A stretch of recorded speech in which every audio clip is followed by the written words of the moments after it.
नमस्कार साथियों, आशा और उम्मीद करता हूं कि सभी लोग अपने समस्त परिवार के साथ एकदम मस्त शानदार शानदार जिंदाबाद होंगे। मित्र दोस्तों,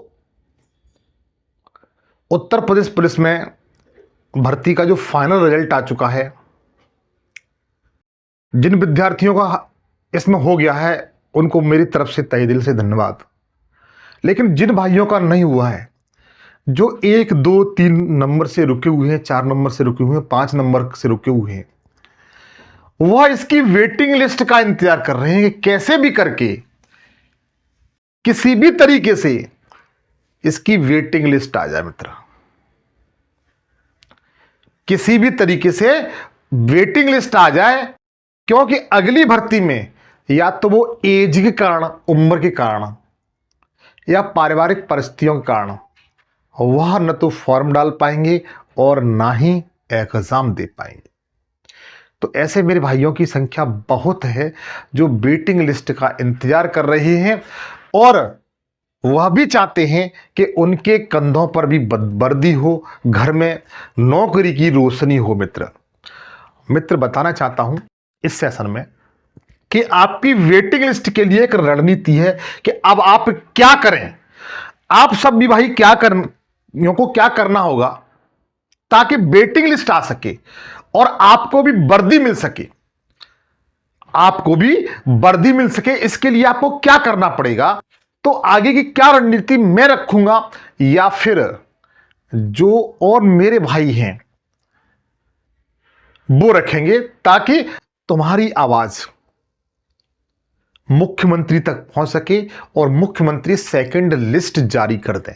तो प्रत्येक बात पर बारी बारी से क्रमशः हम सब चर्चा करेंगे। आप सेशन को पूरा देखें, कंप्लीट देखें, ताकि आपको मित्र वर्दी मिल सके। मित्र, बीच में सेशन को छोड़ के न जाएं, ये मेरी गुजारिश है, क्योंकि जानकारी मैं क्रमशः बताऊंगा। मित्र देखिए, मित्र इससे पहले मैंने आपसे कई बार बोला है कि आप इन दो भाइयों से संपर्क करिए। मैं जानता हूं इनसे पूरा भारत परिचित होगा, जो भी विद्यार्थी हैं वो सारे लोग परिचित होंगे आरडब्ल्यूए से और एग्जामपुर से। मित्र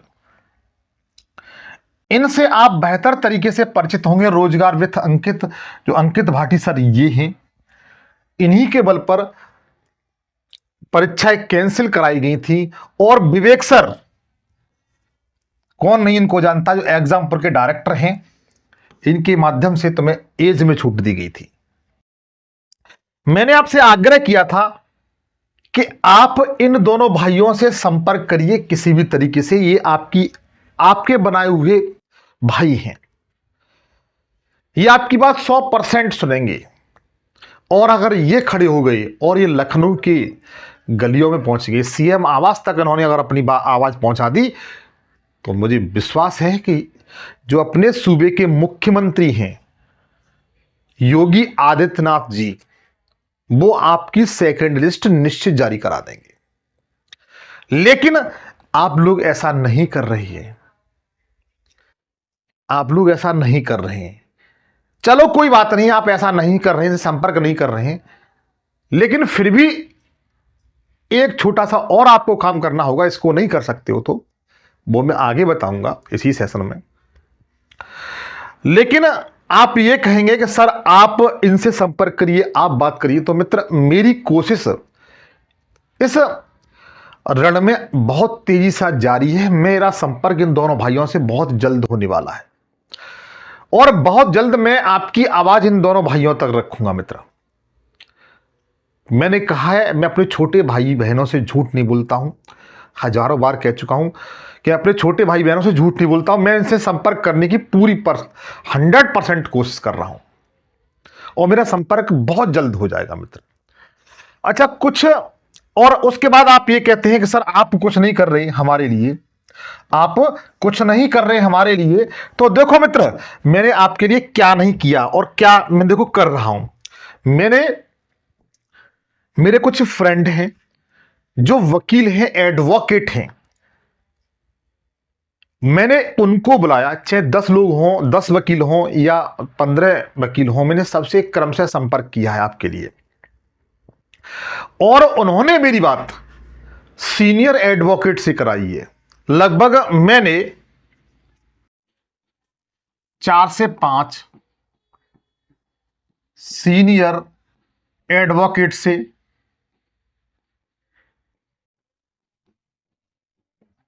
मैंने बात की है बच्चों। मैंने 4 से 5 जो सीनियर एडवोकेट हैं जो इलाहाबाद हाई कोर्ट में, कहां पर, इलाहाबाद हाई कोर्ट में तैनात हैं। इलाहाबाद हाई कोर्ट में वो क्या है, तैनात हैं, अपनी सेवाएं दे रहे हैं मित्र। जब मेरी उनसे बात हुई फोन के माध्यम से, तो उन्होंने बताया कि आप ये बताइए कि कितनी भर्ती थी। तो मैंने बताया लगभग 60,244 पदों पर भर्ती निकली थी। इसका फाइनल रिजल्ट आ चुका है, लेकिन अभी मेडिकल बाकी है। इसका क्या बाकी है, मेडिकल इसका बाकी है बच्चों।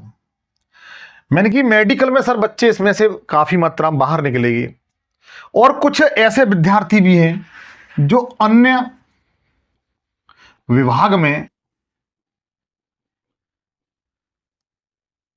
नौकरी ले चुके हैं, या फिर किसी कारणवश वो पुलिस विभाग में ना आकर के अन्य विभाग में जाएंगे। कुछ ऐसे विद्यार्थी भी हैं मित्र। तो मैंने बताया कि लगभग 6 से लेकर के 7,000, 6,000 से लेकर के 7,000 पद इसमें खाली रह जाएंगे। 6,000 से लेकर के 7,000 पद खाली रह जाएंगे। मेरी ये बात हुई है फोन से। लगभग 4 से 5 सीनियर अधिवक्ता थे, वकील थे। तो उन्होंने कहा पहले आप एक काम करिए, मेडिकल में कितने पद खाली रहेंगे इसका तुम्हारे पास कोई एग्जैक्ट डाटा है।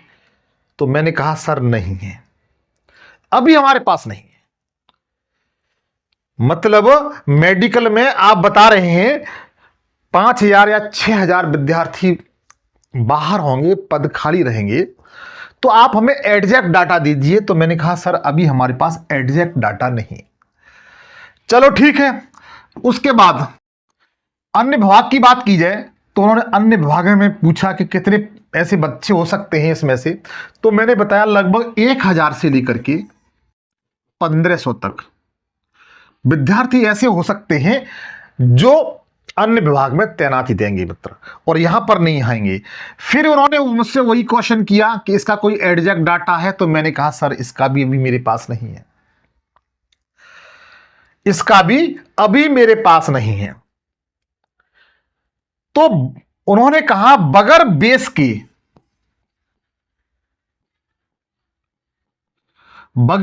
के हम अभी इस प्रक्रिया को कोर्ट में नहीं दे सकते।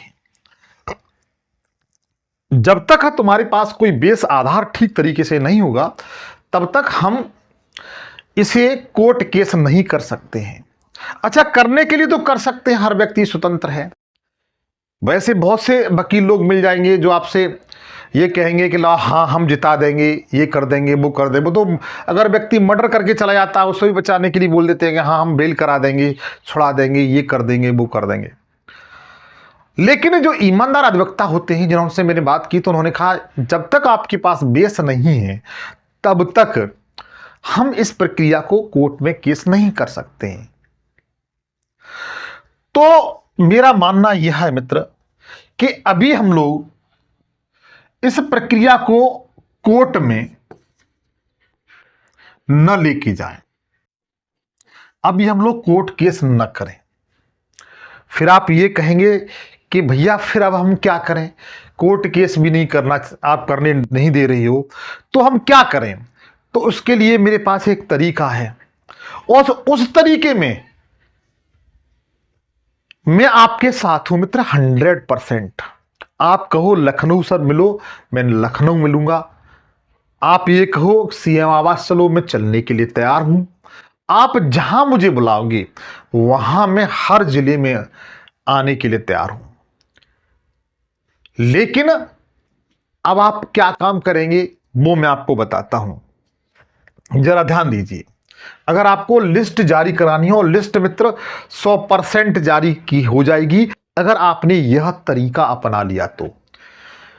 छोटी सी गुजारिश करूंगा, मैं बताना चाहता हूं, कुछ सूचना है वो आपको देना चाहता हूं अपने चैनल संबंधी। इस प्लेटफॉर्म पर जीएस के सारे विषय फ्री पढ़ाए जाते हैं जो मैं पढ़ाता हूं। जितेंद्र सर गणित रीजनिंग पढ़ाते हैं, दिनेश सर साइंस पढ़ाते हैं, अंजलि मैम ऑलरेडी चयनित हैं लेखपाल पद पे, वो हिंदी पढ़ाती हैं। कक्षाएं निःशुल्क प्राप्त करना चाहते हो, फ्री प्राप्त करना चाहते हो, बिल्कुल फ्री दूंगा, मैं लिखित में गारंटी देता हूं। बस आपको छोटा काम करना है, चैनल को सब्सक्राइब कर लेना, घंटी बजा के ऑल पे सेलेक्ट कर देना, और इस जानकारी को आप अपने ग्रुप में और दोस्तों के साथ शेयर जरूर कर देना मित्र। देखिए, जो 60,244 पदों पर जो भर्ती निकली थी यूपीपी की, तो इसके लिए आपने देखा होगा कि अधिकांश जो विद्यार्थी थे लगभग 99% वह उत्तर प्रदेश के निवासी थे। उत्तर प्रदेश के क्या थे? निवासी थे। यह बात क्लियर हुई? मतलब 99% विद्यार्थी थे वो उत्तर प्रदेश के निवासी थे। तो उत्तर प्रदेश के निवासी थे तो एक बात यह निश्चित है कि आपके यहां उत्तर प्रदेश में विधानसभा है,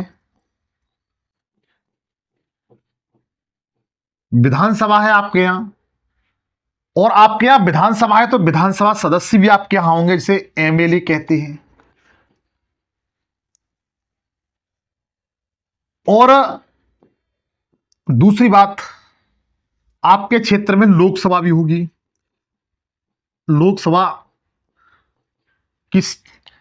लोकसभा का सीट होगी जहां पर आपको, इसे हम लोग सांसद कह सकते हैं। क्या कह सकते हैं? सांसद, जिसे हम लोग एमपी कहते हैं। ये आपके क्षेत्र में एमएलए और एमपी तो होंगे ही होंगे कम से कम, अर्थात आपके क्षेत्र में एमएलए और एमपी की तो होंगे ही होंगे। अगर आपके क्षेत्र में ये हैं, चाहे वो किसी पार्टी से हैं, चाहे वो आपकी पार्टी से हैं या नहीं है, ये मतलब नहीं रखता है। आप एक काम करें, एक एप्लीकेशन तैयार करें। एप्लीकेशन तैयार करें मित्र। तैयार करके आप अपने क्षेत्र के, अपने जिले के एमएलए और एमपी को वह ज्ञापन सौंपें और उन्हें यह बताएं कि उत्तर प्रदेश में 60,244 पदों पर भर्ती निकली थी, फाइनल रिजल्ट आ चुका है, लेकिन अभी मेडिकल बाकी है। उनको इस बात पे जोर दे के कहना है, अभी सर मेडिकल बाकी है, और मेडिकल में इस भर्ती में कम से कम मान के चलिए 5 से लेकर के 6,000 विद्यार्थी बाहर होंगे ही होंगे। और कुछ मतलब इस तरह से कहना अपनी बात पर जोर दे करके कि और ऐसे विद्यार्थी भी हैं जो अन्य किसी विभाग में चयनित हो चुके हैं या वो इस विभाग में जाना नहीं चाहते। तो क्यों ना सर आपके इस क्षेत्र से भी 10-20 विद्यार्थी और सेलेक्ट हो जाएं और उनको रोजगार मिल जाए, जिससे उस परिवार का भला तो होगा ही होगा सर, आपके हमेशा रेडी हो जाएंगे सर। अगर आप इस तरीके से बातों को रखेंगे अपने तरीके से, तो मैं जानता हूं ये जो एमएलए और एमपी हैं, ये एमएलए साहब हैं, अपनी बात सीएम तक पहुंचाएंगे। कहां पहुंचाएंगे? सीएम तक पहुंचाएंगे। और एमपी हैं, ये अपनी बात पीएम तक पहुंचाएंगे।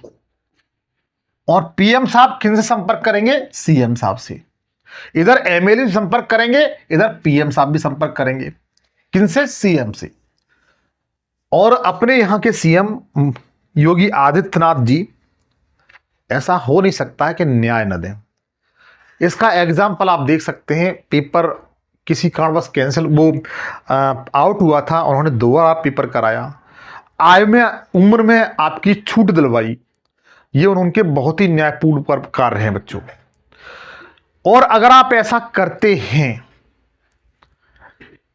तो मुझे लगता है कि आप के लिए सेकंड सूची जारी कर दी जाएगी। अभी एक तरीका और है और बताता हूं। आप ये कहते हो ना सर आप हमारे लिए क्या कर रहे हो, जरा ध्यान दीजिए। ये मैंने दूसरा तरीका बताया। देखिए 1 से 2 दिन में मैं आपको अपना नंबर दे दूंगा। क्या दे दूंगा? नंबर दे दूंगा आपको, व्हाट्सएप नंबर दूंगा।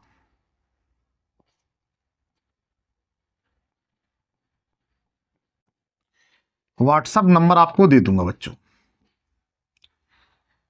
आप मुझे कमेंट्स के माध्यम से बताएं कि आप लखनऊ में मुझसे कब मिलेंगे, कब मिलेंगे। लेकिन मैं आपको मिलने का समय और दिन भी बता देता हूं। देखिए प्रत्येक रविवार को, सॉरी प्रत्येक सोमवार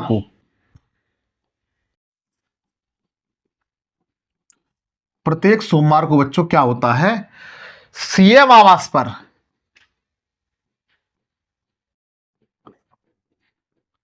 जन सुनवाई होती है। जन सुनवाई होती है बच्चों प्रत्येक सोमवार को सीएम आवास पर। कहां पर? सीएम आवास। सीएम आवास कहां है? अगर आप चारबाग स्टेशन पहुंचेंगे लखनऊ तो गूगल सर्च कर लेंगे तो आप पर वहां पर गूगल बाबा आपको बता देंगे। जन सुनवाई होती है। अगर आप वहां पर अधिकांश विद्यार्थी, अधिकतम भीड़ इकट्ठी होती है, अधिकतम संख्या में आप इकट्ठे होते हैं और अपनी इस जन सुनवाई में पहुंचते हैं। कहां पर? जन सुनवाई में। मैं आपके साथ रहूंगा मित्र। एक बात बताऊं, मैं मीडिएटर हूं, मैं आपके साथ हूं, मीडिएटर हूं, माध्यम हूं मित्र। मैं आपके साथ हूं, आप जिस जगह कहोगे उस जगह आने के लिए तैयार हूं मैं। तो हम लोग सीएम आवास पहुंचेंगे। मेरी मुलाकात आपको चारबाग स्टेशन पर हो जाएगी और इस मुहिम में एक मेरे भाई हैं, उनका सम्मान करता हूं, जिनका नाम मनोज सर है। दिल्ली से पढ़ाते हैं, वो मैथ पढ़ाते हैं शायद। तो वो भी इस काम के लिए एग्री हैं, राजी हैं, सहमत हैं। वो भी इस काम के लिए पूरी तरीके से क्या है बच्चों? सहमत हैं। तो मेरा मानना यह है, मैं उनसे संपर्क कर लूंगा, आपके कहने पर मैं संपर्क कर लूंगा। तो हो सकता है हम दोनों भाई संडे को वहां पर चारबाग स्टेशन पर आपको मिले। अभी आपको डेट तो नहीं दूंगा लेकिन संडे के दिन मिलेंगे। मनोज भाई भी होंगे अपने साथ, मैं उनसे संपर्क करने की पूरी कोशिश करूंगा। और आप जितनी मात्रा में एकत्रित होकर के सीएम आवास पर जन सुनवाई में भागीदारी, पार्टिसिपेट करेंगे तो मैं जानता हूं आपकी आवाज निश्चित सुनाई दी जाएगी सीएम योगी आदित्यनाथ तक। बच्चों आपकी आवाज निश्चित ही सुनी जाएगी अपने मुख्यमंत्री द्वारा। हमें तो सिर्फ यह कहना है कि अभी मेडिकल बाकी है, फाइनल रिजल्ट आ चुका है, विद्यार्थी इसमें से बाहर होंगे। आप केवल इतना कर दीजिए, द्वितीय सूची जो वेटिंग लिस्ट है उसे जारी करा दीजिए मित्र। हमें तो केवल अपनी बात ईमानदारी से रखनी है और जब इस जन सुनवाई में वो क्या कहते हैं क्या नहीं कहते हैं पहले वो सुनेंगे और अपनी बात सबसे पहले हम लोग ईमानदारी से रखेंगे। हमें ये नहीं कि वहां पर जाकर के एक झगड़ा करना है किसी से, या किसी से मारपीट करनी है, या एक विद्रोह करना है, ऐसी भावना हम लोग बिल्कुल लेके नहीं चलेंगे। संवैधानिक तरीके से हम लोग वहां जाएंगे, अपनी बात रखेंगे और मुझे विश्वास है कि आप लोग अधिकांश इस भीड़ में शामिल होंगे और भीड़ में शामिल होने के लिए फिर भी आप लोगों से मैं कहूँगा कि इस सेशन को अधिकांश शेयर कर दीजिए, हर ग्रुप में डाल दीजिए, ताकि हम जो तारीख बताएं, मेरा भाई साहब से संपर्क हो जाएगा मनोज सर से, हम लोग दोनों भाई आपको डेट दे देंगे। मैं जानता हूं अगर 500 या 1000 विद्यार्थी वहां पर हो जाता है तो बहुत कुछ अच्छा कर ले जाएंगे बच्चों, चिंता न करें। मुझे विश्वास है कि आपकी सेकंड लिस्ट जारी करवा के रहेंगे मित्रों। बस इस सेशन को दूर दूर तक शेयर कर दीजिए, जहां पर आप कर सकते हो वहां पर, जिन जिन ग्रुपों में कर सकते हो उन ग्रुपों में करिए। मैं आपको अपना व्हाट्सएप नंबर शेयर जरूर कर दूंगा। नेक्स्ट वीडियो आपको आज या तो कल आपको निश्चित मिल जाएगी मित्र। जैसे मनोज सर से मेरा संपर्क होता है वैसे ही मैं आपको अपना व्हाट्सएप नंबर शेयर कर दूंगा, चिंता न करें। मैं उनके भी साथ हूं और आप लोगों के भी साथ हूं बच्चों। मेरी तरफ से किसी प्रकार की कोई कमी नहीं मिलेगी। मैंने आपको 2 से 3 तरीके बताए। सबसे पहले आप जो भारत के सबसे बड़े ट्यूटर हैं, टीचर हैं, विवेक सर और अंकित सर, उनसे आप संपर्क करिए। दूसरा नंबर, कोर्ट केस वाला हम लोग मैटर अभी नहीं कर सकते हैं। तीसरा मैंने बताया कि आप अधिकांशतः एमएलए एमपीओ से संपर्क करिए ताकि वो आपकी आवाज को मुख्यमंत्री तक पहुंचा सकें। और चौथी बात यह है कि हम लोग जन सुनवाई में अपनी बात को सीएम तक अपनी डायरेक्ट बात रखें, ताकि हमारी बात हर तरह से मुख्यमंत्री तक पहुंच सके मित्र। ये छोटी सी जानकारी थी, आप मुझे कैसी लगी बताएं, लेकिन अपने कमेंट्स में मुझे जरूर बताएंगे कि आपकी राह क्या है मित्र। आपसे फिर जल्द मुलाकात होगी, तब तक के लिए जय हिंद, जय भारत।